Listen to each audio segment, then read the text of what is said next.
السلام علیکم ورحمۃ اللہ وبرکاتہ۔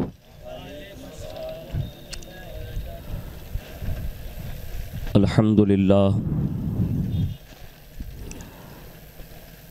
للہ رب العالمین والعاقبۃ للمتقین والصلاة والسلام علی سید الانبیاء والمرسلین وعلى آلہ واصحابہ وازواجہ وذریاتہ واہل بیتہ وابنہ الغوث العظم الجیلانی ومعین الملت والدین وشیخ الاسلام والمسلمین اعلی الحضرت الامام احمد رضا وعلى عباد اللہ الصالحین اجمعین، اما بعد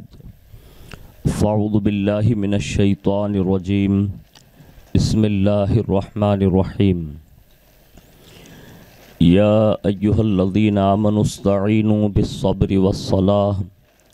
ان اللہ مع الصابرین۔ صدق اللہ مولانا العظیم وبلغنا رسولہ النبی الامین المختار الکریم، ونحن علی ذلک لمن الشاہدین والشاکرین والحمد للہ رب العالمین۔ آئیے سب سے پہلے مذہب اہل سنت والجماعت یعنی کہ مسلک اعلیٰ حضرت کے قدیم دستور کے مطابق ہم سب کے آقا و مولا حضور سراپا نور سیدنا محمد الرسول اللہ صلی اللہ تعالیٰ علیہ وآلہ وسلم کی بارگاہ پر نور میں جی لگا کر درود پاک کی نظریں پیش فرما لیں۔ اللہم صلی علی سیدنا مولانا محمد معدن الجود والکرم وعلی آلہ واصحابہ وبارک وسلم، صلاۃ والسلام علیکہ یا رسول اللہ صلی اللہ تعالیٰ علیہ وآلہ وسلم۔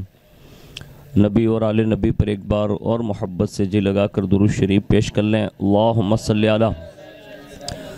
سیدنا مولانا محمد معدن الجود والکرم وعلی آلہ واصحابہ وبارک وسلم، صلاۃ والسلام علیکہ یا رسول اللہ صلی اللہ تعالیٰ علیہ وآلہ وسلم۔ حصول برکات و نجات کے لیے ایک بار اور جی لگا کر درود شریف پیش کر لیں۔ اللہم صلی علی سیدنا مولانا محمد معدن الجود والکرم وعلی آلہ واصحابہ وبارک وسلم، صلاۃ والسلام علیکہ یا رسول اللہ صلی اللہ تعالیٰ علیہ وآلہ وسلم۔ اللہ رب العزت کی توفیق سے اور اس کے پیارے محبوب صلی اللہ تعالیٰ علیہ وآلہ وسلم کے صدق و طفیل، بالخصوص پیران پیر روشن ضمیر سیدنا شیخ عبد القادر جیلانی المعروف غوث العظم دستگیر رضی اللہ تعالیٰ عنہ کی نگاہ عنایت سے ہم اور آپ بارگاہ امام علی مقام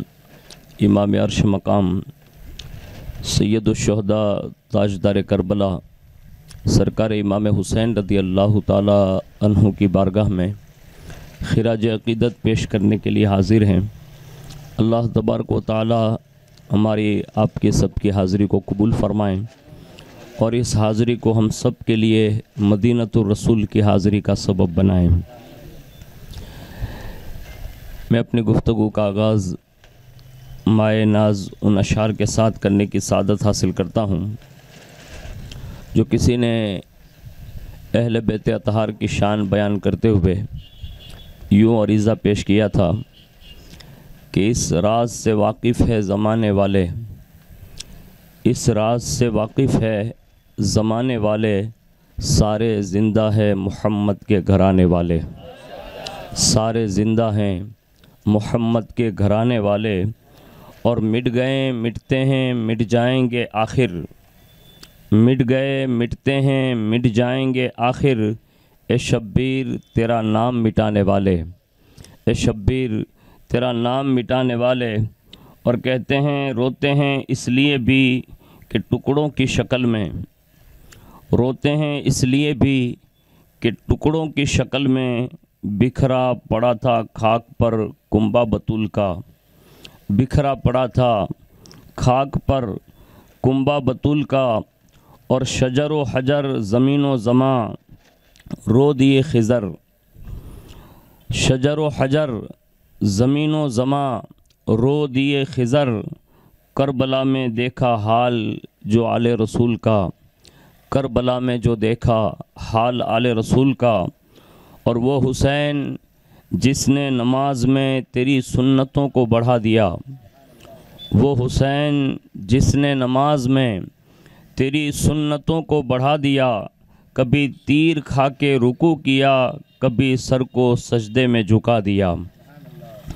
اور وہ قدم بڑھا کے رکا نہیں، وہ یزیدیت کو جھکا نہیں، وہ قدم بڑھا کے رکا نہیں، وہ یزیدیت کو جھکا نہیں، وہ کٹا تو ہے پر بکا نہیں، کیا عظیم درس وفا دیا، کیا عظیم درس وفا دیا۔ اور سلطان الہند سرکار خواجہ خواجگاں فخر ہندوستان سرکار خواجہ معین الدین حسن سنجری رحمۃ اللہ تعالی علیہ عریضۂ عقیدت پیش کرتے ہوئے کہتے ہیں کہ شاہ است حسین بادشاہ است حسین، شاہ است حسین بادشاہ است حسین، دیں است حسین دیں پناہ است حسین، سرداد نداد دست در دست یزید، حقہ کے بنائے لا الہ است حسین۔ ایک بار پورا مجمع محبت کے ساتھ درود شریف پڑھ لیں۔ اللہم صلی علی سیدنا مولانا محمد معدن الجود والکرم وعلی آلہ واصحابہ وبارک وسلم، صلاۃ و سلام علیک یا رسول اللہ صلی اللہ تعالی علیہ وآلہ وسلم۔ آج ہم اور آپ جس مقصد کے لیے حاضر ہیں، کوشش کروں گا کہ اسی موضوع پر میں آپ کو چند باتیں آپ تک پہنچا دوں کہ کربلا کے بعد پھر ہوا کیا، اس حوالے سے اس سے قبل ایک روایت پڑھ دیتا ہوں تاکہ آپ کو یہ احساس ہو کہ امام حسین رضی اللہ تعالیٰ عنہ کس شان کے مالک تھے اور رسول اللہ نے انہیں کس شان سے پروان چڑھایا تھا۔ اس کی آواز تھوڑی زیادہ کر دیں، پوری ہو گئی؟ اچھا، ایک مرتبہ درود شریف پڑھ لیں۔ اللہم صلی علی سیدنا مولانا محمد معدن الجود والکرم وعلی آلہ واصحابہ وبارک وسلم، صلاۃ و سلام علیک یا رسول اللہ صلی اللہ تعالی علیہ وآلہ وسلم۔ کہ ایک مرتبہ اللہ کے پیارے حبیب صلی اللہ تعالی علیہ وآلہ وسلم تشریف فرما ہے، اور حضور صلی اللہ علیہ وسلم کی گود میں دو شہزادے موجود ہیں۔ ایک حضرت سیدنا ابراہیم رضی اللہ تعالیٰ عنہ جو بذات خود رسول اللہ کے بیٹے تھے، اور دوسری طرف حضرت سیدنا امام حسین رضی اللہ تعالیٰ عنہ۔ حضور دونوں سے بڑا پیار فرماتے تھے، ایک تو سگا بیٹا ہے اور دوسری طرف اپنی بیٹی کا بیٹا ہے۔ جب دونوں سے بڑی محبت فرما رہے تھے تو اسی درمیان حضرت جبریل علیہ السلام تشریف لائے اور حضور صلی اللہ علیہ وسلم کی بارگاہ میں آ کر عریضہ پیش کیا کہ یا رسول اللہ صلی اللہ تعالی علیہ وآلہ وسلم، اللہ یہ چاہتا ہے کہ آپ ان دونوں میں سے کسی ایک کو رکھ لیں اور کسی ایک کو اللہ کی بارگاہ میں بھیج دیں، یعنی ان دونوں میں سے آپ جس سے قبول فرما لیں اس سے اللہ رکھ دے گا، اور جس سے آپ کہہ دیں گے کہ اللہ اس کو اٹھا لیں تو اس کو اٹھا لے گا۔ اب آپ ابراہیم کو پسند کرتے ہیں یا امام حسین کو؟ اب ظاہر سی بات ہے، ایک سگا بیٹا ہے اور ایک طرف بیٹی کا بیٹا ہے، لیکن رسول اللہ صلی اللہ علیہ وسلم نے خیال فرمایا ہوگا کہ اگر ابراہیم جاتے ہیں تو صرف درد مجھے ہوگا، اگر ابراہیم جاتے ہیں تو درد صرف میرے گھر والوں کو ہوگا، اگر ابراہیم جاتے ہیں تو اس کی زیادہ تکلیف مجھے محسوس ہوگی، لیکن اگر میں حسین کو دے دیتا ہوں تو اس کی تکلیف مجھے بھی ہوگی، فاطمہ کو بھی ہوگی، حسن کو بھی ہوگی، علی المرتضیٰ کو بھی ہوگی، صحابہ کو بھی ہوگی، اور اس کے سوا خاندان اہل بیت کو بھی ہوگی۔ جبریل علیہ السلام سے حضور نے فرمایا، کہا جبریل اللہ کی بارگاہ میں میری عرض یہ کر دینا کہ ابراہیم دے رہا ہوں، حسین کو رکھ رہا ہوں، یعنی اپنے سگے بیٹے کی قربانی دے کر رسول اللہ نے امام حسین رضی اللہ تعالیٰ عنہ کو پسند فرمایا اور انہیں باقی رکھا۔ پتہ یہ چلا امام حسین رسول اللہ کی نگاہ میں اتنے قیمتی تھے کہ حضور نے اپنا سگا بیٹا امام حسین کی زندگی کے لیے عطا فرمایا۔ اب آپ اندازہ لگا سکتے ہیں کہ جس امام حسین رضی اللہ تعالیٰ عنہ کے لیے رسول اللہ نے اپنا بیٹا قربان کیا ہو، وہ امام حسین کو آخر باقی کیوں رکھا؟ وجہ صرف ایک تھی کہ رسول اللہ کے دین پر جب وقت آئے گا تو رسول اللہ کی سنت کو زندہ کرتے ہوئے امام حسین اپنے بیٹوں کی بھی قربانی عطا فرمائیں گے، اور پوری کائنات اس کو آج بھی محسوس کر رہی ہے۔ 1444 کے اس جلسے میں ہم اور آپ حاضر ہیں، اور آپ اندازہ لگا سکتے ہیں کہ 1400 صدیاں بیتنے کے باوجود بھی لوگ اپنے خاندان کو بھول جاتے ہیں، اپنے باپ دادا کو بھول جاتے ہیں، اپنی روشوں کو بھول جاتے ہیں، اپنے طور و طریقے کو بھول جاتے ہیں، لوگ اپنے وطنوں کو بھول جاتے ہیں، لیکن کائنات کا بچہ اگر آج کسی کی یاد میں مگن ہے وہ کوئی اور نہیں بلکہ کربلا کے تاجدار ہے، جسے دنیا امام حسین کا نام دیتی ہے۔ اور آپ نے اتنی بڑی قربانی دی کہ آج بھی کائنات جو ہے اس کو باور کرنے پر مجبور ہے۔ دنیا کا ایک بہت بڑا مفکر کہتا ہے کہ اس وقت دنیا میں سب سے زیادہ اگر کسی دو شخصیتوں کا نام لیا جاتا ہے تو ایک ذات کا نام محمد الرسول اللہ ہے اور دوسری ذات کا نام امام حسین رضی اللہ تعالیٰ عنہ ہے۔ یعنی پوری کائنات میں اس نام کو بڑی شہرت حاصل ہے، اور اس کی وجہ کیا بنی؟ یہی کربلا کا سانحہ جسے ہم اور آپ ہر سال 10 محرم تک سنتے ہیں۔ اب اس کے بعد ہوا کیا کہ جب امام حسین رضی اللہ تعالیٰ عنہ نے 10 محرم الحرام شریف کو کربلا کی اس وادی میں قربانی پیش کر دی، تو اس وادی میں قربانی پیش کرنے کے بعد امام حسین رضی اللہ تعالیٰ عنہ کے ساتھ جو واقعات، یہ ان کے خاندان کے ساتھ جو واقعات پیش آئے، مورخین نے لکھا ہے کہ کربلا معلیٰ میں 72 نفوس قدسیہ جو شہید ہو چکے تھے، اس کے بعد کتنے لوگ بچے؟ تو کسی نے 12 لکھے ہیں اور کسی نے 14 افراد لکھے ہیں۔ اس میں سے ایک حضرت عابد بیمار رضی اللہ تعالیٰ عنہ، جس سے دنیا امام زین العابدین کہتی ہیں، ایک ذات وہ بچی۔ ایک حضرت حسن مصنع جو امام حسن رضی اللہ تعالیٰ عنہ کے صاحبزادے تھے اور ان کی عمر بہت چھوٹی تھی۔ اور تیسرے کے تعلق سے یہ لکھا ہے کہ حضرت امام محمد باقر کے حوالے سے،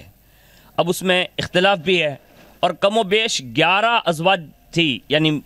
عورتیں جو خاندان رسول کی صاحبزادیاں تھیں۔ اب یہ گنے چنے 14 افراد کا قافلہ اس کربلا کی سرزمین پر موجود ہیں، اور یہاں سے اب یعنی اگر دوپہر کو شہادت ہوئی تو دوپہر سے اور عصر تک میں اگر سب کی شہادتیں ہوئیں تو عصر سے لے کر کربلا کی سرزمین سے کوفہ سے لے کر دمشق، اور دمشق سے لے کر مدینۃ الرسول تک، یہ سارا سفر میں 2 شخصیتوں کا بڑا امتحان ہوا، جس سے دنیا حضرت سیدہ زینب کبریٰ رضی اللہ تعالی عنہا کا نام دیتی ہیں، اور دوسری شخصیت حضرت سرکار امام زین العابدین رضی اللہ تعالی عنہ کا نام دیتی ہیں۔ اس چھوٹے سے قافلے کی نگہبانی انہی دونوں اشخاص نے فرمائی۔ جیسا کہ آپ ہر سال سنتے ہیں کہ ان لوگوں کو ان بدبخت یزیدیوں نے قیدی بنا لیا، اور قیدی بنا کر انہوں نے کربلا سے شہر بشہر کوفہ تک وہ لوگ لے جانے کی کوشش کرتے رہے۔ کل رات کی گفتگو میں نے کم و بیش ایک حصہ اس کا پڑھ دیا ہے، اور آج آپ کی اس نشست سے اس حصے سے آگے کے کلمات میں آپ تک پہنچاتا ہوں۔ اگر شروعات کے کلمات آپ سننا چاہتے ہیں تو یوٹیوب پر برکاتی ہاشمی چینل کے نام سے ما بعد کربلا،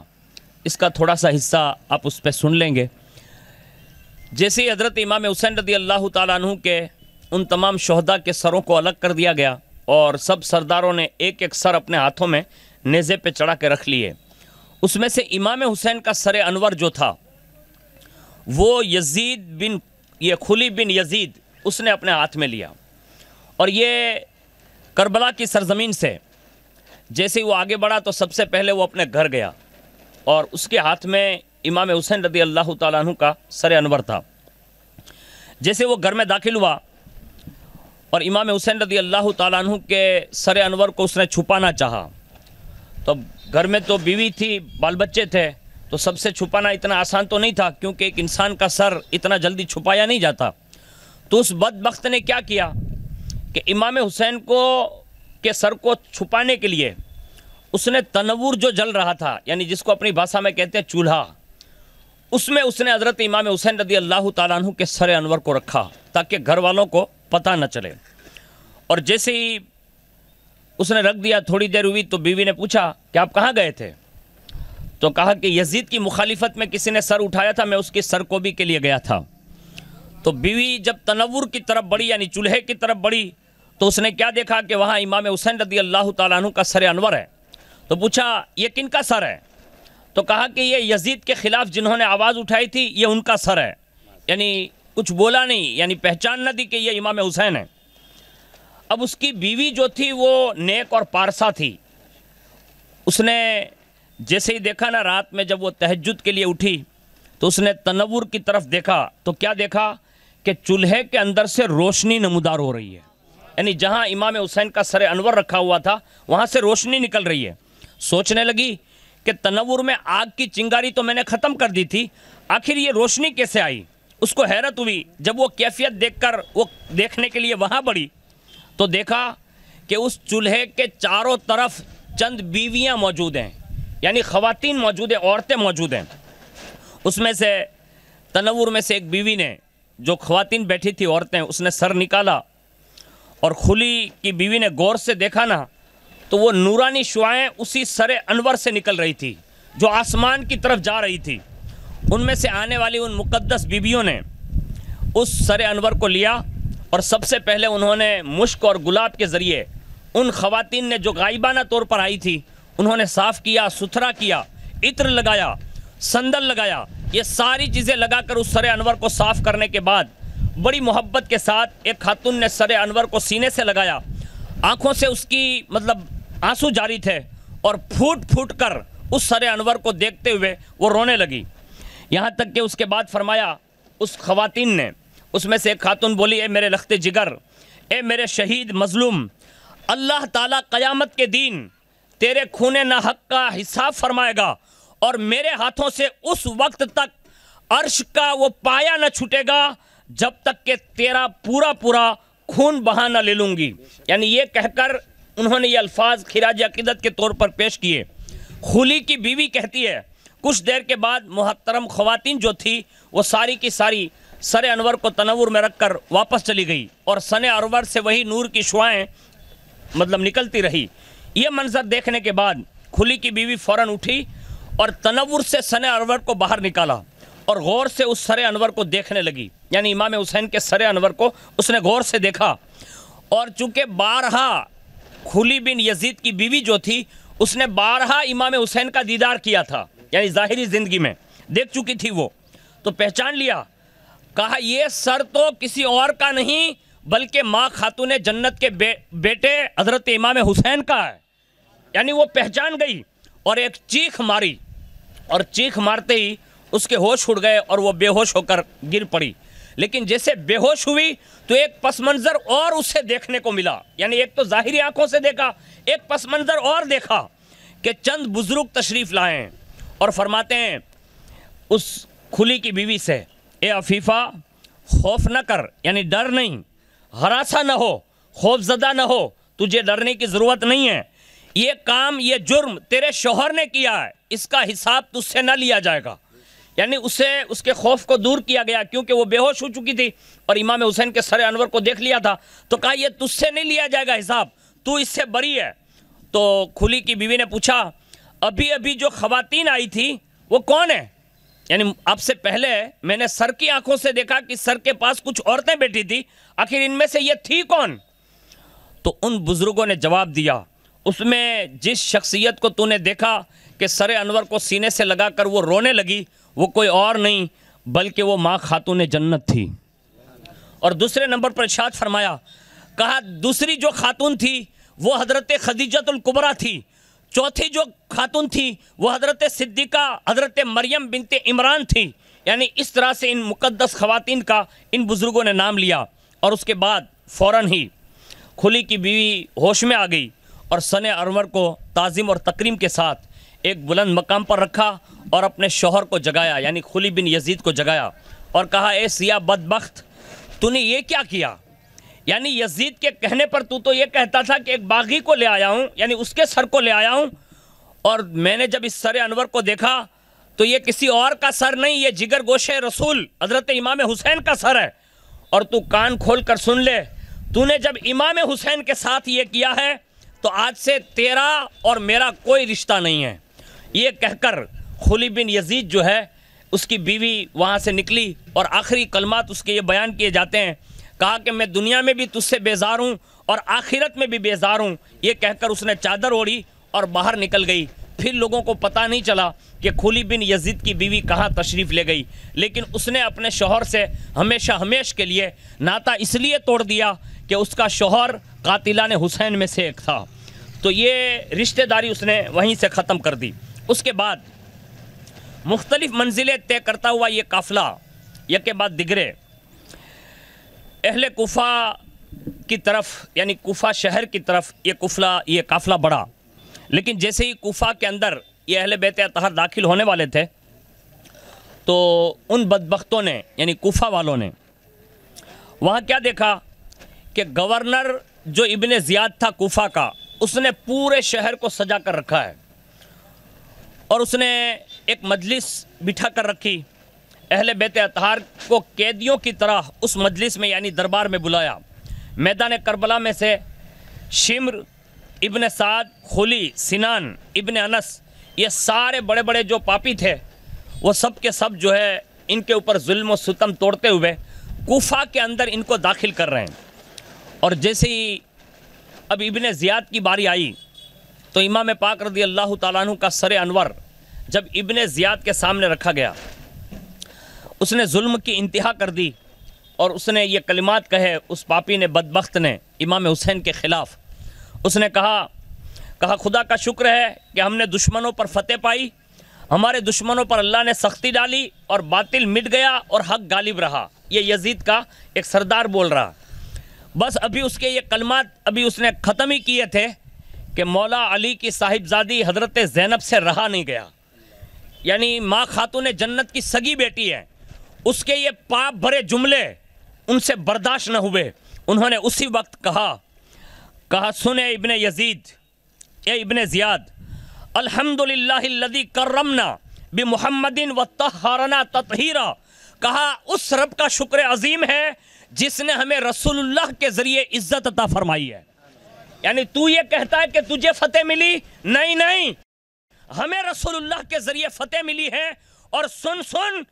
ہماری اللہ نے خوب تطہیر فرمائی ہے اور ہمیں اہل بیت اطہار کے خاندان میں پیدا فرمایا ہے۔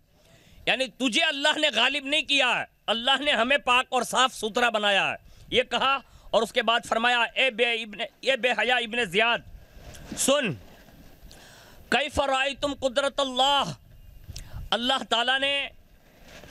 ابن زیاد نے کہا تم پر اللہ تعالیٰ نے کیسی قدرت دکھائی؟ تو آپ نے فرمایا سیجمع اللہ تعالیٰ بیننا و بینکم ینصف بیننا و بینکم، ان قریب اللہ تعالیٰ ہمیں اور تم کو دونوں کو جمع کرے گا اور اللہ ہی بہتر انصاف فرمائے گا۔ حضرت زینب رضی اللہ تبارک و تعالیٰ عنہ نے یہ کلمات ارشاد فرمائے۔ ساتھ ہی ابن زیاد نے کچھ فضول بکواس اور کی، یعنی اہل بیت اطہار کے خلاف وہ باتیں کرنے لگا، تو امام زین العابدین رضی اللہ تعالیٰ عنہ جو قیدی بنا کر لائے گئے تھے، آپ نے فرمایا او ابن مرجانہ، کیا تیرا دل اور تیرا ضمیر بھی تیرے اس قول جو تو جھوٹ بول رہا ہے کیا اس کی تصدیق کر رہا ہے؟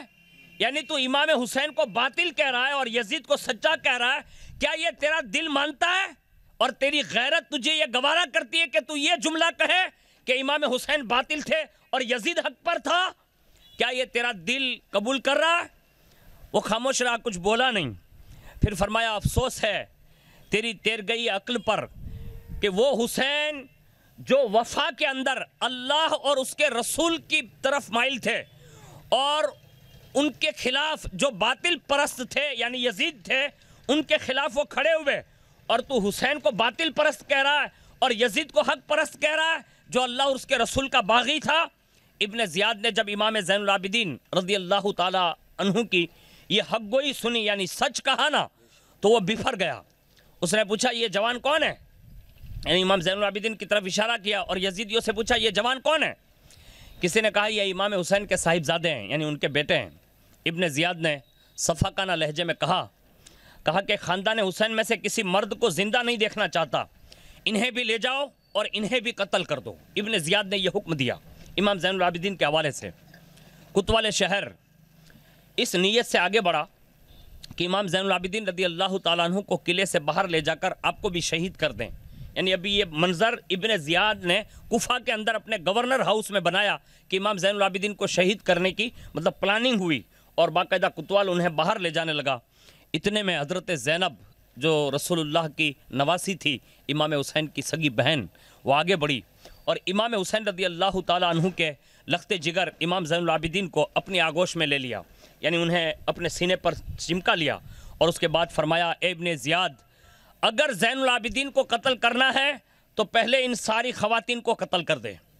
یعنی امام زین العابدین کو میں قتل نہیں کرنے دوں گی کیونکہ نسل فاطمی میں یہی ایک لڑکا بچا ہے اور یہ ہمارا محرم ہے, یعنی اسی کے ساتھ ہمیں مدینۃ الرسول تک جانا ہے, میں اسے قتل نہیں کرنے دوں گی اور گلشن فاطمہ کا یہی ایک پھول بچا ہے. جب یہ آواز حضرت زینب کی بلند ہوئی تو اسی مجمع میں حضرت عبداللہ ابن عفیف نامی ایک صحابی رسول بھی موجود تھے. پکار اٹھے اے ابن زیاد, بجائے اس کے کہ اپنے کیے پر تو شرمندہ ہوتا,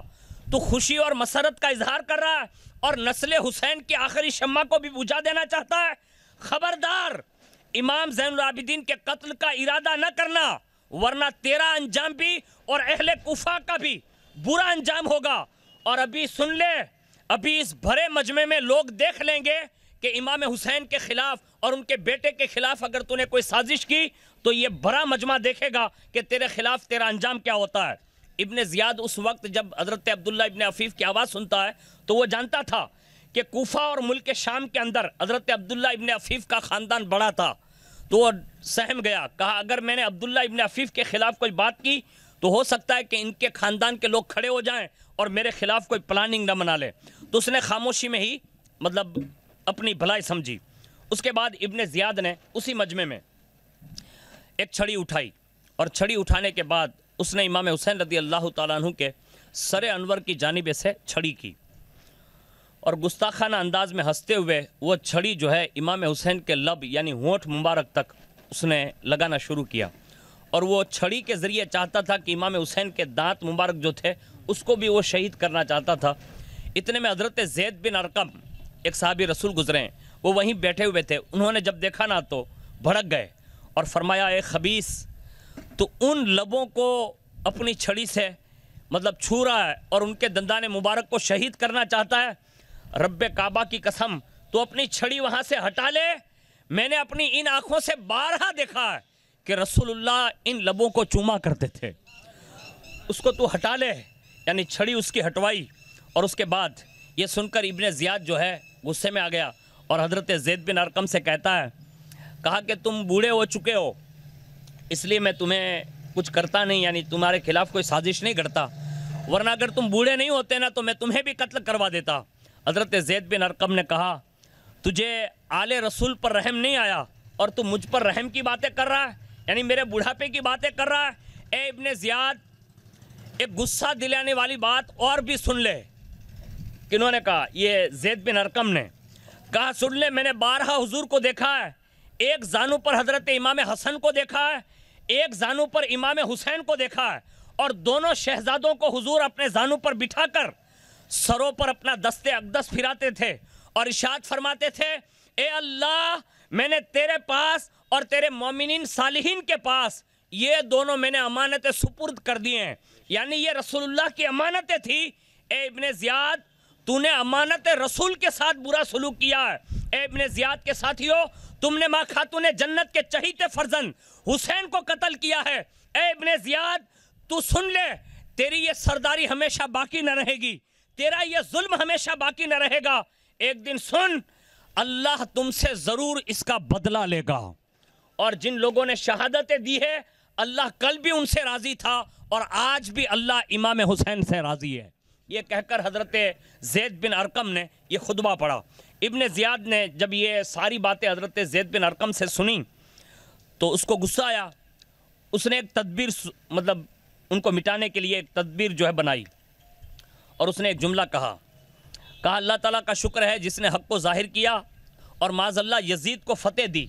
اور کامرانی دی. تو اتنے میں وہ فرمانے لگے حضرت زید بن ارقم، کہا اے ابن زیاد تو کذاب ہے، ابن کذاب ہے، یعنی تو بھی جھوٹا ہے، تیرا باپ بھی جھوٹا ہے. امام حسین رضی اللہ تعالیٰ عنہ ہارے نہیں بلکہ بعد شہادت بھی اللہ نے انہیں فتح اور کامرانی عطا فرمائی ہے.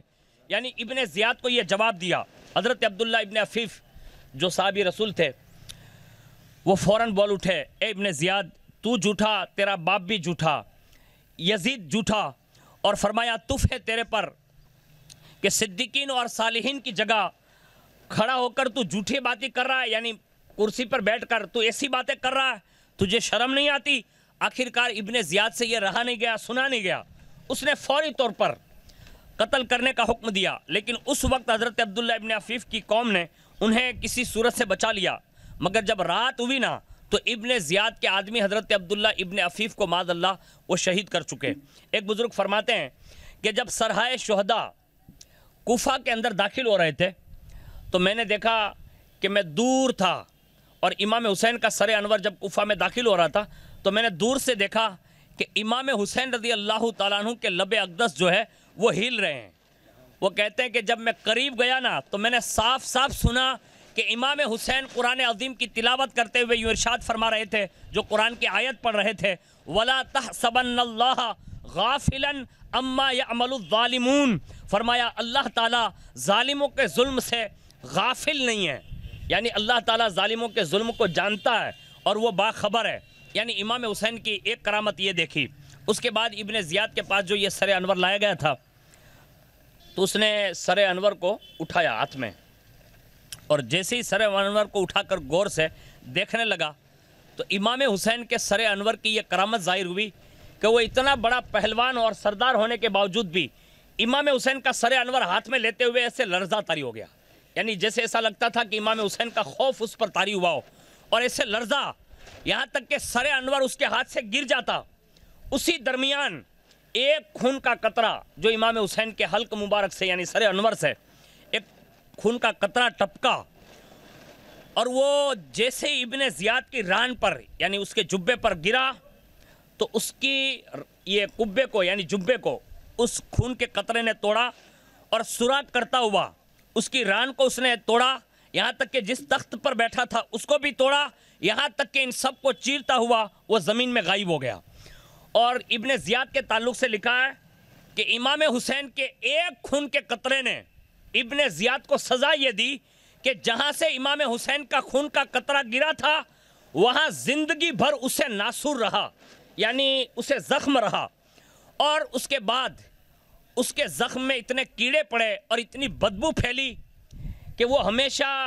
ایک مشک کا پٹا یعنی خوشبو کا پٹا وہ اپنی ران پر باندھے رہتا تھا، اور اس کے قریب کسی کو بیٹھنے کی ہمت نہ ہوتی تھی، اس لیے کہ ابن زیاد کی اس ران سے اتنی بدبو آتی تھی. یہاں تک کہ جب ابن زیاد مارا گیا یعنی مابعد کربلا جب ان سے حساب لیا گیا اور اللہ نے انتقام لیا، اور تقریباً مابعد کربلا 7 سال کے بعد ان سب خبیثوں کو جو ہے مارا گیا، تو لکھا ہے کہ جب اس کو مارا گیا تو ابن زیاد کا پتہ نہیں چلتا تھا کہ اس میں ابن زیاد کون ہے. تو لوگوں نے لکھا ہے کہ اس کو پہچاننے کے لیے حضرت امام حسین کے قطرے نے جو اس کی ران میں ایک سوراخ کیا تھا اسی سے پہچانا گیا کہ یہی ابن زیاد ہے. اور اتنے ظلم و ستم کے بعد بھی ظالم ابن زیاد نے پھر بھی بس نہیں کیا، بلکہ 3 دن تک امام حسین رضی اللہ تعالیٰ عنہ کے سر انور کو لیا اور کوفہ کے مین دروازے پر اس نے لٹکوا دیا، یعنی شہداء کے سروں کو اس نے لٹکایا. اور کوفیوں نے 3 دن تک امام حسین رضی اللہ تعالیٰ عنہ کے لٹکے ہوئے سر کو جو ہے ان لوگوں نے دیکھا، اور جو صاحبزادیاں تھیں اس کو قید میں رکھا. 3 دن کے بعد اب تیسرے دن شمر ذی الجوشن جو یزید کا ایک سردار تھا اس کی نگرانی میں 10,000 سواروں کی نگرانی میں یہ مظلوم حسینی قافلے کو کوفہ سے لے کر دمشق کی طرف یعنی جہاں یزید بیٹھتا تھا اس ملک کی طرف یہ لوگ رواں دوا ہوئے. کیفیت یہ ہے کہ امام حسین رضی اللہ تعالیٰ عنہ کے سر انور کو نیزے پر ایسے رکھا ہوا ہے، اہل بیت اطہار کی معزز خواتین کو قیدیوں کی طرح کوفہ کے بازاروں اور کوچوں میں اسے گھمایا جا رہا ہے، اور ان کی بے حیائی اور ان کی بے شرمی کی حیا ہو گئی کہ آگے آگے نیزہ امام حسین جو ہے سر انور کو لیے جا رہے تھے وہ، اور پیچھے پیچھے یہ امام حسین کا مقدس قافلہ، مظلوم لوگوں کا قافلہ پیچھے پیچھے جا رہا تھا۔ حضرت زید بن ارقم فرماتے ہیں کہ جب سید الشہداء امام حسین رضی اللہ تعالیٰ عنہ کا سر انور میرے گھر کے قریب سے گزرا تو میں اپنے مکان کے اوپر تھا، اور امام حسین کا سر جو ہے وہ نیزے پر ایسے تھا۔ تو جب میرے بالکل مکان کے قریب سے گزرا نا تو آپ فرماتے ہیں کہ کافی فاصلہ تھا، لیکن میں نے اتنی دور سے دیکھا نا غور سے، تو وہاں بھی امام حسین اپنے لبوں کو ہلا رہے تھے، اور جب میں نے غور سے سننے کی کوشش کی کہ آخر امام کون سی آیت پڑھ رہے ہیں، تو اس وقت امام حسین رضی اللہ تعالی عنہ کے سر مبارک سے یہ آواز آ رہی تھی، ام حسبتا ان اصحاب الکہف والرقیم کانوا من آیاتنا عجبا، کیا تم نے جان لیا کہ اصحاب کہف اور رقیم ہماری حیرت انگیز نشانیوں میں سے ہیں؟ حضرت زید بن ارقم فرماتے ہیں خدا کی قسم میرے رونگٹے کھڑے ہو گئے اور میرے جسم میں لرزہ طاری ہوا، اور میں نے وہیں سے کہا کہ حضور آپ کا حال اصحاب کہف سے بھی زیادہ حیرت انگیز ہے کہ وہ نیند کے بعد یہ کروٹ بدلتے تھے، لیکن آپ نے گردن کٹانے کے بعد بھی نیزے پر قرآن سنایا ہے۔ یعنی ان کی زندگی تو یہ تھی کہ وہ سونے کے بعد کروٹ بدلتے تھے، لیکن آپ کی زندگی کی حیات یہی ہے، آپ کی حیات کی دلیل یہی ہے کہ آپ نے بعد شہادت بھی نیزے پر رہ کر لوگوں کو قرآن پڑھ کر سنایا ہے۔ یعنی امام حسین رضی اللہ تعالیٰ عنہ کی زندگی کا ایک ثبوت یہ بھی تھا، اور اہل بیت اطہار کی عفت مآب خواتین امام حسین رضی اللہ تعالیٰ عنہ کے سر انور کا جب کوفہ کی بازار میں گھمایا جا رہا تھا، بلکہ جس گاؤں اور جس شہر سے بھی گزرا یہ قافلہ، تو اہل بیت اطہار رضی اللہ تبارک و تعالی عنہم کی معاذ اللہ رب العالمین انہوں نے جو پہچان کرائی، تو کسی نے یہ نہیں کہا کہ یہ رسول اللہ کا خاندان ہے، بلکہ ہمیشہ معاذ اللہ وہ یہ بکواس کرتے رہے، کہا یہ قیدی لوگ ہیں اور یزید کے خلاف اٹھے تھے، ان کو قتل کیا گیا ہے، اس طرح وہ لوگوں کو بتا رہے تھے۔ جب کوفہ سے پہلی منزل پر مقام حران، ایک شہر کا نام ہے دیہات کا علاقے کا، جب وہاں پہنچے تو وہاں یحییٰ نامی ایک یہودی نے اپنے بالا خانے سے یعنی دوسرے منزلے سے شہداء کے سروں کو دیکھا، اور جب سر امام حسین پر نگاہ گئی تو اس نے بھی دیکھا کہ امام حسین کے لب مبارک ہل رہے ہیں، تو اس نے قریب آ کر کان لگا کر سننے کی کوشش کی کہ آخر یہ سر انور جو نیزے پر ہے یعنی جسم سے الگ ہے، نیزے پر یہ پڑھ کیا رہے ہیں؟ تو جب اس نے کان لگایا نا تو وہاں امام حسین یہ آیت پڑھ رہے تھے، وَسَيَعْلَمُ الَّذِينَ ظَلَمُوا أَيَّ مُنْقَلَبٍ يَنْقَلِبُونَ، فرمایا وہ وقت قریب ہے کہ ظالموں پر کیسی کیسی مصیبتیں پڑیں گی، یعنی اللہ ظالموں سے انتقام لے گا۔ جب یہ آیت پاک اس نے سنی، کس نے؟ یحییٰ بن حرانی نے، تو اس نے حیرت سے پوچھا، کہا آپ یہ بتا سکتے ہیں کہ یہ سب سے آگے سر جو کفیوں کے ہاتھوں میں وہ کن کا ہے؟ تو اس میں سے ایک بندے نے جواب دیا، کہا یہ سبط رسول امام حسین کا سر انور ہے۔ یحییٰ کہنے لگا کتنے ذلیل ہو تم لوگ کہ جس نبی کا کلمہ پڑھتے ہو اسی نبی محترم کے نواسے کو قتل کر کے ان کے اہل بیت اور ان کی خواتین کو گلی کوچے میں پھرا کر تم ان کی توہین اور تحقیر کر رہے ہو۔ اگر ان کے نانا حق پر نہ ہوتے تو ان کا نواسا نیزے پر جو ان کا سر ہے وہ کبھی بھی قرآن نہ پڑھتا، یعنی یہ حق پر تھے اس لیے ان کا نواسا شہادت کے بعد بھی قرآن پڑھ رہا ہے، اور ان کے سر انور سے کرامت کا ظہور ہو رہا ہے۔ اور ایک کفیو سن لو، میں ان کی اس کرامت کو دیکھ کر کلمہ شہادت پڑھ کر ان کے نانا کے دین میں داخل ہو رہا ہوں۔ اس نے سب سے پہلے کلمہ شہادت پڑھا، اور کلمہ شہادت پڑھنے کے بعد یحییٰ حرانی جو تھا نا، اس کے دل میں اللہ نے اہل بیت کی محبت ڈال دی، اور اسے گوارا نہ ہوا کہ ان عفت مآب خواتین کے ساتھ ایسا سلوک کیا جائے جو وہ لوگ کفی لوگ کر رہے تھے۔ تو اسی وقت اس نے اپنے گھر گیا اور چند چادریں اس نے اکٹھی کی، یعنی اپنی زبان میں یوں کہہ لے کہ اس کے گھر میں جو خواتین کی چادریں تھیں یعنی چندڑیاں تھیں وہ ساری کی ساری اکٹھا کی، اور کم و بیش 10,000 درہم اس نے لیے، اور وہ لے کر وہ قافلے کے پاس آیا، اور اس نے حضرت امام زین العابدین رضی اللہ تعالیٰ عنہ سے ملاقات کی اور کہا حضور یہ مجھ غریب کی طرف سے یہ تحفہ قبول فرما لیں۔ اس نے وہ تحفہ امام زین العابدین کو پیش کیا، اور اس کے بعد بدبخت یزیدیوں نے جب دیکھا نا کہ یحییٰ امام زین العابدین کو تحفہ دے رہا ہے، تو انہوں نے کہا کہ اے یحییٰ، یہ آپ کیا کر رہے ہیں؟ کہا کیوں؟ کہا معاذ اللہ، یہ یزید کے خلاف لوگ تھے، تم ان کی ہیلپ کر رہے ہو، یعنی مدد کر رہے ہو،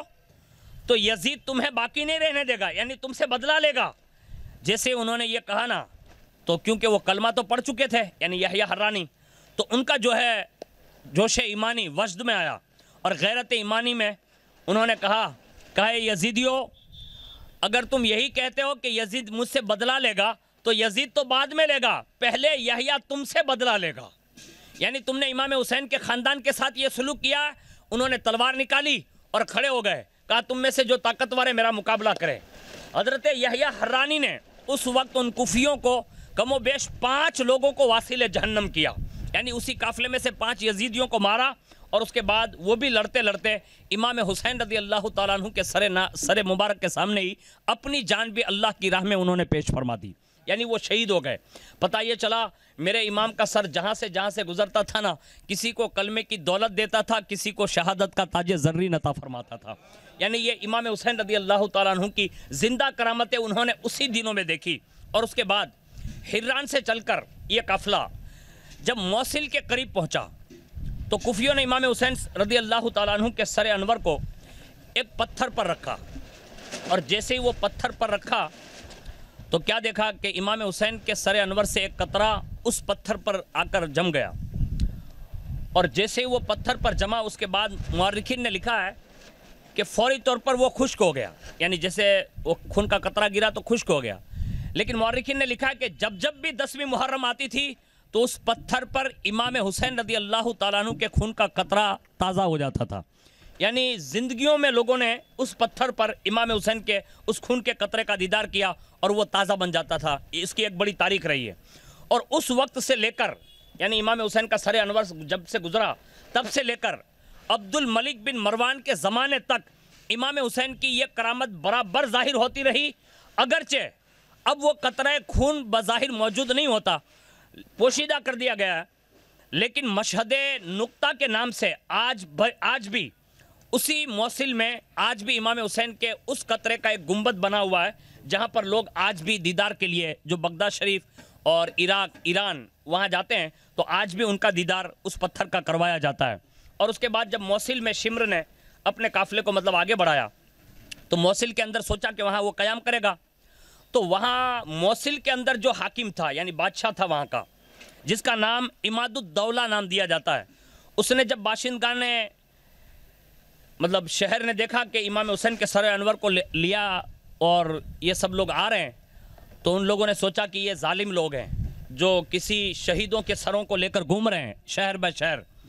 تو اس حاکم نے کہا کہ آپ لوگوں کو ہم اپنے شہر میں جو ہے یہاں رکنے نہیں دیں گے، اور للکار دیا، کہا کہ ہم تم سے جنگ کریں گے۔ اور جیسے ہی یہ عماد الدولہ نے یہ اعلان کیا کہ موصل میں انہیں رکنے نہیں دیا جائے گا، تو اب ظالموں نے سوچا کہ ہم کتنوں سے لڑیں گے، تو انہوں نے یہ سوچا کہ شہر میں قیام نہیں کرتے، آگے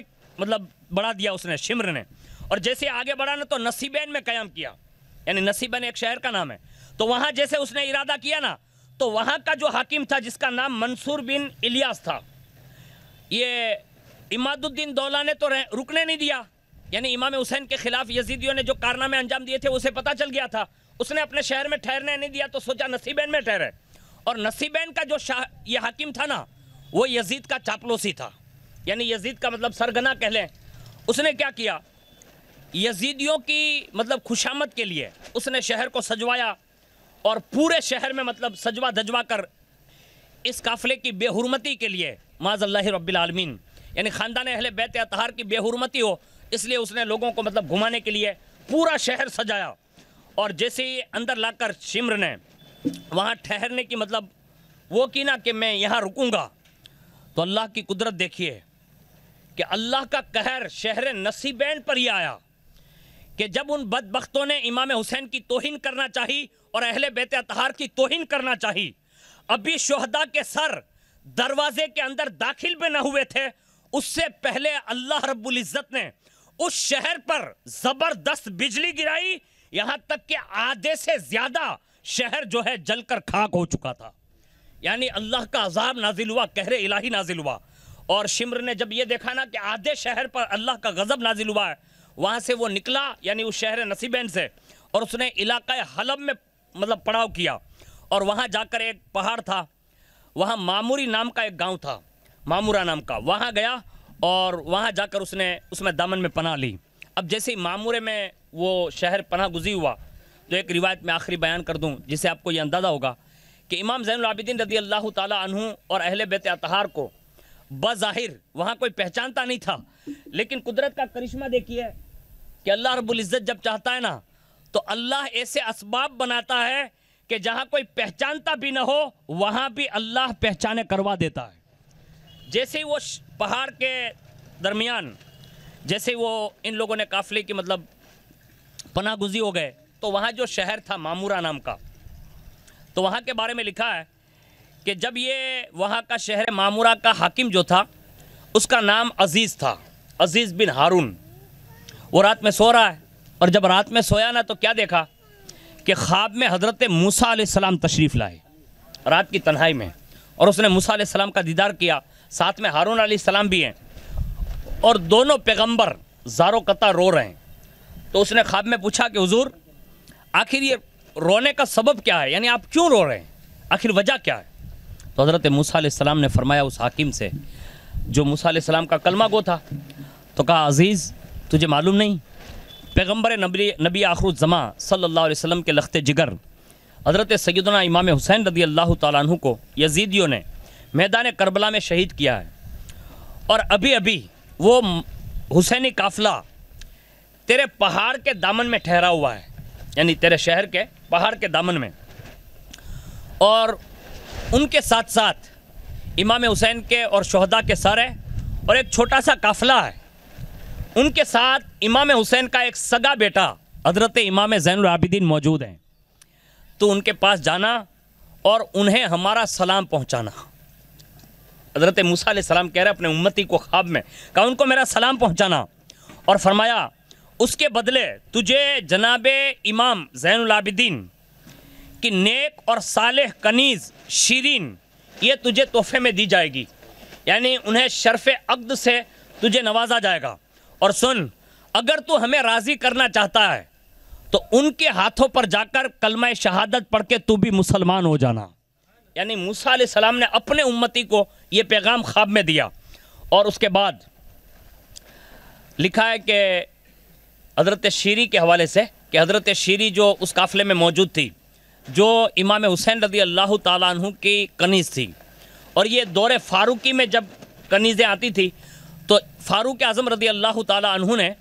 وہ کنیز بھی امام حسین رضی اللہ تعالیٰ عنہ کے حوالے فرما دی تھی جو حضرت شہر بانو کے ساتھ کنیز بن کر آئی تھی. اللہ اکبر. اور جیسے ہی حضرت امام زین العابدین رضی اللہ تعالیٰ عنہ کی وہ کنیز جو شیریں تھی وہ پہاڑ کے اندر ساتھ میں موجود تھی، جب رات کی تنہائی کے بعد صبح کی سفیدی نمودار ہوئی تو اس نے کہا حضور اگر آپ اجازت دیں تو میرے پاس کچھ چیزیں موجود ہیں جو میں نے یزیدیوں سے چھپا کر رکھ لی تھی، اگر آپ اجازت دیں تو آپ یہاں اطمینان سے رکیں اور میں جاتی ہوں اس شہر میں، اور شہر میں جا کر سادات کی شہزادیوں کے لیے اور آپ کے لیے کوئی نہ کوئی چیزیں میں لے کر آتی ہوں. یعنی اس کنیز نے یہ ہمت کی کہ شہر میں وہ داخل ہوں. تو فرمایا گیا کہ جیسے اس نے دروازہ کھولا، یعنی شہر کا دروازہ کھٹکھٹایا، جو بڑا گیٹ رہتا تھا نا اپنی بھاشا میں کمان کہتے ہیں، تو یہ کمانیں پہلے شہروں میں رہتی تھی جیسے کہ ہمارے یہاں اونا وغیرہ میں بھی ہے، تو اس کے دروازے ہوتے تھے. اس نے جیسے دروازے پہ دستک دی نا تو ابھی وہ کچھ کہتی اس سے پہلے اس شہر کا عزیز جو تھا نا حاکم، اس نے کہا شیریں ٹھہرو میں خود آ کر تمہارے لیے دروازہ کھولتا ہوں. اور جیسے انہوں نے دروازہ کھولا اور سلام پیش کیا تو شیریں نے پوچھا کہا آپ میرا نام کیسے جانتے ہیں؟ یعنی آپ تو اس شہر میں رہتے ہیں، میں تو دور سے مدینے سے چل کر کربلا سے کوفہ اور یہاں آئی ہوں، دمشق ہمیں لے جایا جا رہا، آپ ہمیں کیسے پہچانتے ہیں؟ تو کہا کہ آج رات میں تمہاری پہچان میرے نبی موسیٰ علیہ السلام نے کروا دی ہے، اور میں یہ پورا واقعہ تمہارے سامنے بیان نہیں کرتا بلکہ میں یہ چاہتا ہوں کہ یہ پورا واقعہ میں امام زین العابدین کی بارگاہ میں جا کر سنانا چاہتا ہوں. اس کے بعد وہ آیا اور آنے کے بعد اس نے پورا واقعہ شہر معمورہ کے حاکم نے حضرت امام زین العابدین رضی اللہ تعالیٰ عنہ کے پاس انہوں نے یہ سنایا. اور اس کے بعد جو تحفے پیش کرنے تھے وہ انہوں نے تحفے پیش کیے، اور تحفے پیش کرنے کے بعد اس کے بعد جو حضرت موسیٰ علیہ السلام نے خبر دی تھی، تو حضرت امام زین العابدین نے حاکم شہر معمورہ کو حضرت شیریں کو حوالے کیا اور فرمایا، شیریں تم نے ہمارے بابا سے لے کر ہماری والدہ سے لے کر آج تک ہمارا ساتھ دیا، ہمارے ساتھ تم نے تکلیفیں اٹھائی، اب ہم یہ چاہتے ہیں کہ اور مزید تکلیفیں آپ برداشت نہ کریں، بلکہ حاکم شہر معمورہ کے ساتھ میں تمہیں کر دیتا ہوں اور عقد تمہارا منعقد کرتا ہوں، تاکہ کم از کم اب باقی جو تمہاری زندگی ہے وہ آسانی کے ساتھ گزر سکیں۔ یہ کہہ کر حضرت امام زین العابدین رضی اللہ تعالیٰ عنہ نے حضرت شیریں کو شہر معمورہ کے حوالے کیا، اور شہر معمورہ کے حاکم نے امام زین العابدین رضی اللہ تعالیٰ عنہ کے ساتھ اچھا سلوک کیا۔ روایت یہ بیان کی جاتی ہے کہ اس کے بعد حضرت امام زین العابدین رضی اللہ تعالیٰ عنہ اور ان کے قافلے کو شہر معمورہ سے لے کر انہیں اور آگے بڑھانے کی اجازت ملی۔ تو اس سے یہ پتہ چلتا ہے کہ کم و بیش 9 کے قریب بڑے بڑے شہروں سے اور بڑی بڑی 19 منزلوں سے ان قافلے کو گزارا گیا، اور اس میں ایک واقعہ پیش کیا جاتا ہے جو سننے کے قابل ہے۔ اگر آپ اجازت دیں تو میں اس کو سنا دیتا ہوں کہ جیسے وہ قافلہ آگے بڑھا تو لکھا ہے کہ اس میں جو محافظین تھے، یعنی جو امام حسین کے سر انور جو نیزوں میں ہوتے تھے نا، تو وہ شہر پہ دیواروں پہ سے لٹکا رکھ دیتے تھے وہ لوگ۔ لیکن اب جب کئی واقعات ایسے بن گئے نا، تو انہوں نے سوچا کہ اب کسی شہر میں ہم پر حملہ نہ ہو جائیں، تو یزیدیوں نے یہ سوچا کہ ان سروں کو ہم صندوقوں میں بند کر دیتے ہیں اور 50 کے قریب لوگوں کو ان کی حفاظت کے لیے رکھتے ہیں، تاکہ کسی کو پتہ نہ چلے کہ ہم کسی کو لے کر جا رہے ہیں۔ ان بدبختوں نے یہ سازش گڑھ لی آپس میں۔ اب جب وہ لوگ لے کر جا رہے تھے تو ایک منزل پر آ کر وہاں ان کا ہی آدمی یہ بیان کرتا ہے کہ ہم 50 آدمی ان صندوقوں کے اطراف میں ایسے رکتے تھے، اور بیچ میں وہ پیٹیاں ہوتی، صندوق ہوتے، اور اس میں سر ہوتے۔ رات میں ہم لوگ پہراداری کرتے، اور ایک کے بعد دیگرے جب نیند جاتی آتی تو ایک دوسرے کو بیدار کر دیتے تھے۔ اس میں سے وہ بندہ بیان کرتا ہے کہ رات کافی گزر چکی تھی، ہم لوگ پہرا دے رہے تھے، لیکن وہ کہہ رہا ہے کہ میں تنہا جاگ رہا تھا، یعنی امام حسین کے سروں کی پہرے داری وہ بندہ کر رہا تھا۔ وہ کہہ رہا میں تنہا جاگ رہا تھا، اور تھوڑی سی نیند اور تھوڑی سی بیداری، اسی حالت میں نے کیا دیکھا کہ ایک ہیبت ناک آواز میں نے سنی، اور اس کے بعد دیکھا کہ ایک وجیح شخص جس کا رنگ گندمی ہے، سفید لباس ہے، آسمان سے اترے، اور آسمان سے اتر کر سر امام حسین رضی اللہ تعالیٰ عنہ کے قریب بڑھے جو صندوق میں تھا، آگے گئے اور انہوں نے صندوق کھولا، اور صندوق سے امام حسین کے سر انور کو نکالا اور انہوں نے سینے سے لگایا، اور میں نے چاہا کہ میں ان کے ہاتھ سے سر امام چھین لوں۔ اچانک کسی نے پرجلال آواز میں کہا، خبردار، اس بزرگ کے ہاتھ سے سر امام کو نہ لینا، یہ حضرت آدم صفی اللہ ہے۔ یعنی امام حسین رضی اللہ تعالیٰ عنہ کے سر کی زیارت کے لیے حضرت آدم علیہ السلام آئے تھے۔ کہا یہ آدم صفی اللہ ہے۔ وہ ابو الخنوق کہتا ہے، جو آدمی جگ رہا تھا وہ کہتا ہے۔ میں خوفزدہ ہو کر ٹھہر گیا، اتنے میں آواز آئی، کہا الرٹ ہو جاؤ، اب اللہ کے نبی حضرت نوح نجی اللہ آ رہے ہیں۔ تو میں نے دیکھا ایک بزرگ اور آئے، انہوں نے بھی سر امام حسین کو لیا، اور کسی نے آواز دی، کہا یہ نوح علیہ السلام ہے۔ تھوڑی دیر ہوئی، پھر آواز آئی، کہا اب ابراہیم علیہ السلام آ رہے ہیں۔ میں نے دیکھا کہ حضرت خلیل اللہ علیہ السلام، یعنی حضرت اسماعیل علیہ السلام کے بابا حضرت خلیل اللہ علیہ السلام آئے۔ پھر تھوڑی دیر بعد یک کے بعد دیگرے انبیاء آتے رہے، یہاں تک کہ ایک آواز آئی، کہا اب سن لو، خبردار ہو جاؤ، اب نبی آخر الزمان سید الکونین محمد الرسول اللہ صلی اللہ علیہ وسلم تشریف لا رہے ہیں۔ یعنی امام حسین کے سر انور کی زیارت کے لیے خود رسول اللہ تشریف لائے، اور تمام انبیاء کرام نے یک کے بعد دیگرے امام حسین کے سر انور کو چوما، سینے سے لگایا۔ اس کے بعد ایک نورانی کرسی لگائی گئی وہاں۔ وہ کون کہہ رہا ہے؟ وہ بندہ کہہ رہا ہے، ابو الخنوق۔ میں نے دیکھا ایک نورانی کرسی لگائی گئی جس پر حضور جلوہ فگن ہو گئے، اور تمام انبیاء کرام آگے پیچھے مؤدب ہو کر بیٹھ گئے۔ اور اس کے بعد ایک فرشتہ آیا جس کے ہاتھ میں ایک تلوار ہے، یعنی رسول اللہ جب بیٹھے تو ایک فرشتہ آیا اور اس کے ہاتھ میں تلوار ہے اور ایک ہتھوڑا ہے جس سے آگ کے انگارے نکل رہے ہیں، یعنی اس ہتھوڑے میں۔ اس نے بڑھ کر میرا ہاتھ پکڑا، وہ ابو الخنوق کہتا ہے کہ میرا ہاتھ پکڑا،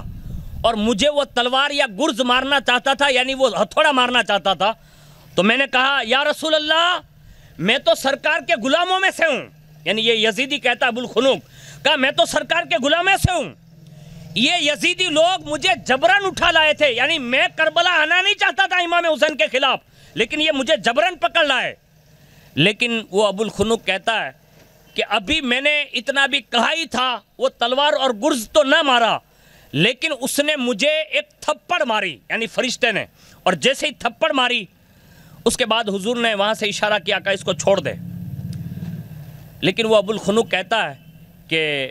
بس فرشتے کی جھاپٹ اور رسول اللہ کے یہ کہنے پر، یعنی اسے چھوڑ دو، یہ کہنے پر مجھ پر ہیبت طاری ہو گئی اور میں بے ہوش ہو گیا،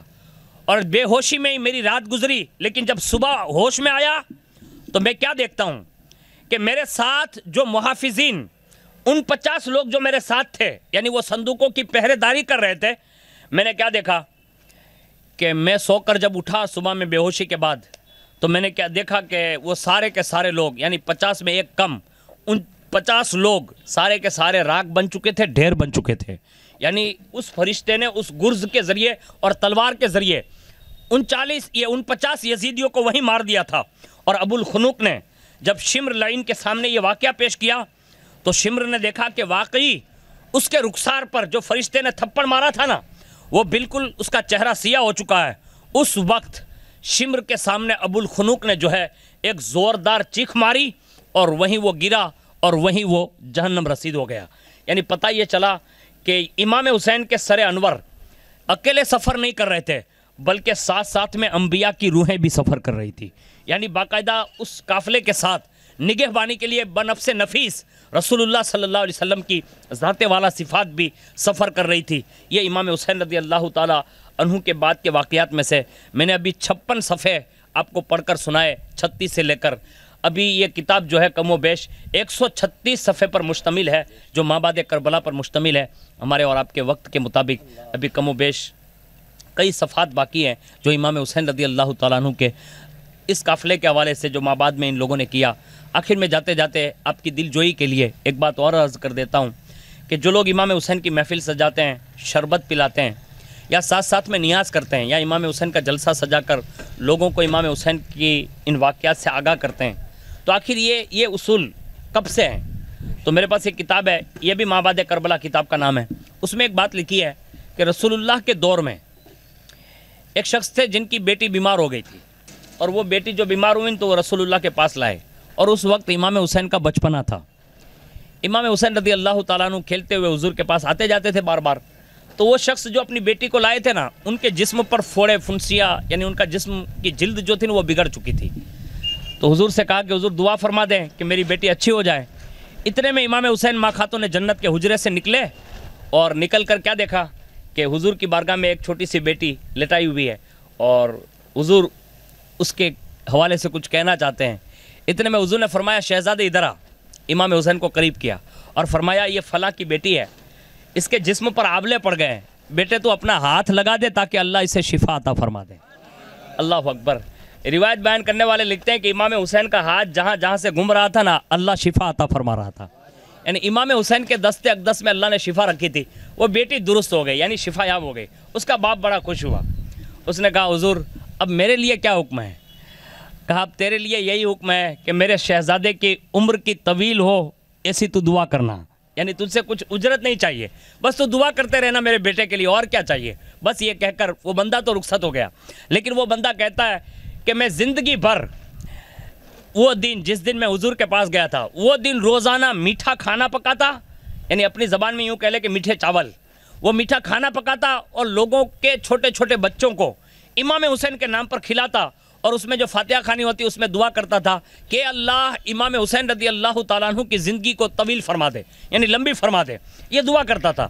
اب یہ ایک دور بیتا اس شخص کا، وہ یہ کام کیا کرتا تھا، یعنی ہر ہفتے گن لیں، یعنی جمعرات کو وہ ہر 8 دن پہ امام حسین کی نیاز کرتا، یہاں تک کہ جب اس کی بیٹی جوان ہو گئی، باپ بوڑھا ہو گیا، اور جب وہ جانے لگا نا تو اس نے اپنی بیٹی سے کہا بیٹی تیری زندگی میں ایک واقعہ پیش آیا تھا، تیرے جسم میں آبلے پڑ گئے تھے اور تو بیمار ہو گئی تھی،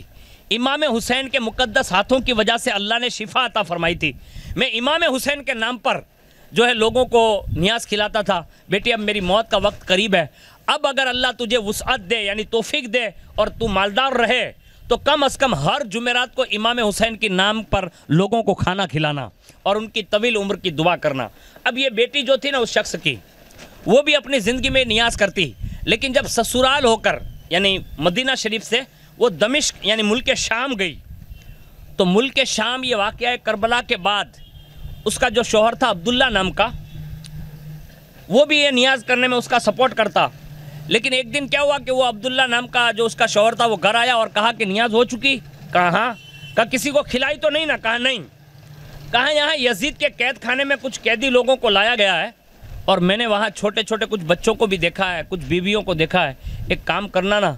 کہا آج یہ کھانا ان کو نہ کھلانا، بلکہ میں یہ چاہتا ہوں کہ یہ بیویوں کو میں کھانا کھلاؤں۔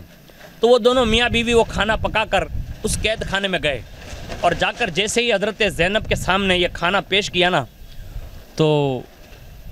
تقریباً یزید کے قید خانے میں 50 دن تک حضرت زینب کبریٰ رہیں۔ یہ 50 دن کا عرصہ بیت چکا تھا، لیکن حضرت زینب نے نہ ایک دانہ کھایا تھا نہ ایک پانی کا گھونٹ پیا تھا، وہ بھوکی اور پیاسی۔ حضرت امام زین العابدین فرماتے ہیں کہ دمشق کے قید خانوں میں بھی میری چچی جب نماز پڑھتی نا تو کھڑے ہو کر پڑھتی تھی۔ ایک دن میں نے ان کو بیٹھ کر نماز پڑھتے دیکھا نا، تو پوچھا چچی زینب آج آپ بیٹھ کر نماز کیوں پڑھتی ہے؟ تو فرمایا بیٹا 50 دن ہو گئے ہیں، آج تک میں نے ایک دانہ بھی اپنے منہ میں ڈالا نہیں ہے اور ایک پانی کا پیالہ بھی میں نے اپنے منہ سے نہیں لگایا۔ یزید کے قید خانے میں جو کھانا بھی آتا ہے نا وہ چند لوگوں کو پورا ہوتا ہے، وہ بیویاں کھا لیتی ہے، مجھ تک وہ کھانا نہیں پہنچتا۔ لیکن اتنی بھوک اور پیاس برداشت کرنے کے باوجود بھی جب یہ دونوں عقیدت مند جب کھانا لائے نا، تو حضرت زینب کبریٰ نے ایک جملہ کہا یہ کس چیز کا کھانا ہے؟ صدقہ اور خیرات تو نہیں ہے؟ کیونکہ سید پر صدقہ اور زکوٰۃ حرام ہوتی ہے۔ تو فرمایا یہ صدقہ تو نہیں ہے؟ تو فرمایا نہیں۔ تو کہا یہ کیا ہے؟ تو اس خاتون نے یہ کہا یہ امام حسین کی نظر اور نیاز ہے۔ اور جب یہ جملہ کہا نا تو اپنے بھائی کا نام سن کر حضرت زینب کی آنکھوں کے جو آنسو تھے نا وہ پیالہ چھلک گیا اور حضرت زینب رونے لگی۔ اور جب ان کے آنسو دیکھے نا تو بیوی نے تسلی دیتے ہوئے کہا کہ آپ کون ہیں؟ امام حسین کا نام سن کر آپ روتی کیوں ہیں؟ اور یہ سارے افراد کون ہیں؟ اللہ اکبر۔ تو فرمایا بہن یہ تو بتا کہ تو امام حسین کی نیاز کرتی کیوں ہے؟ حضرت زینب نے پوچھا